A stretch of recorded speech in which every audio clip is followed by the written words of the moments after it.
అందరికీ జయం. నేను మీ జై.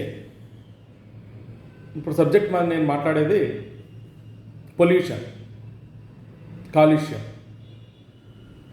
జల కాలుష్యం, వాయు కాలుష్యం, శబ్ద కాలుష్యం, ఇట్లా ఎన్నో రకాలుగా, నేల కాలుష్యం, ఇట్లా ఎన్నో రకాలుగా మనల్ని ఇబ్బంది పెడుతూ ఉంది ఈ పొల్యూషన్. సో మనం ప్రజలు వ్యక్తిగతంగా ఇండివిజువల్స్గానే దీనికి కారణమవుతున్నాం. అలాగే ఎన్నో సంస్థలు, పారిశ్రామిక సంస్థలు, కెమికల్ సంస్థలు, మ్యానుఫ్యాక్చరింగ్ రంగంలో ఉన్నవి, రకరకాల రంగంలో ఉన్నాయి, గార్మెంట్స్ రంగంలో ఉన్నాయి, ఎన్నో రంగాల్లో ఉన్నాయి.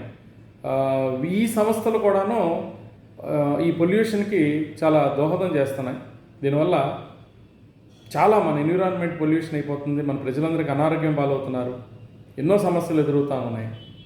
సో ఈ మధ్యకాలంలో నేను చూడటం జరిగింది, మనం డిప్యూటీ సీఎం పవన్ కళ్యాణ్ గారు ఏపీలో చాలా దీని మీద ఆలోచిస్తూ చాలా చక్కటి నిర్ణయాలు తీసుకుంటున్నారు.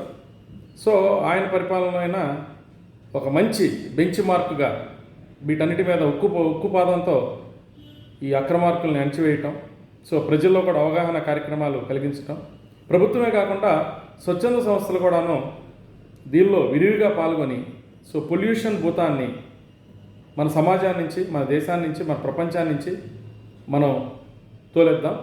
అందరికీ జయం.